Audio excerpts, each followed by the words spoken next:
జిల్లా గుండారంలో ఉద్రిక్త వాతావరణం చోటు చేసుకుంది. రసమయి ఫామ్ హౌస్ పై కాంగ్రెస్ కార్యకర్తలు దాడి చేశారు.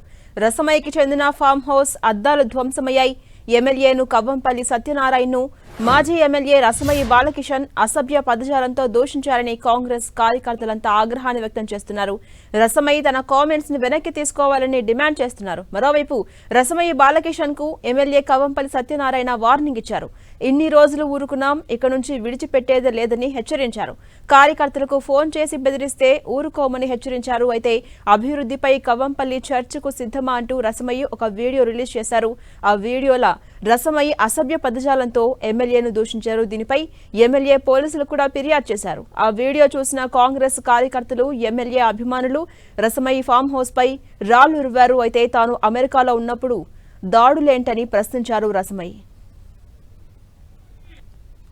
రాజకీయంగా ఉంటే రాజకీయంగా ఫైట్ చేయి, ఏదైనా ఆధారాలు ఉంటే ఆధారాలతో ఫైట్ చేయి, అంతేగాని మా అమ్మ ఊడ్చేదైతే నన్ను ఉత్తముని తయారు చేసిందిరా యూజ్లెస్ ఫెలో. మా అమ్మ చెప్పులు కుట్టేదైతే నన్ను ఉత్తమునిగా ఒక డాక్టర్గా తయారు చేసింది. బట్ట కాల్చి మీదేస్తా అంటే ఊరుకునేది లేదు రసమై. నీకు ఏ విధంగా శాస్త్రి చెప్పాలో నువ్వు రా, అమెరికా నుంచి వచ్చిన తర్వాత నీకు చెప్పేదే చెప్తాం. దీని విషయమే పోలీసుకు కంప్లైంట్ చేయడం జరిగింది. అంటే ఇట్లా బూతులు తిట్టుకుంటూ అందరిని బెదిరించుకుంటూ ఎవరు ఫోన్లు చేస్తే ఎవరు ప్రెస్లో మాట్లాడితే వాళ్ళకు రాత్రిపూట వాట్సాప్ కాల్ పోవడం.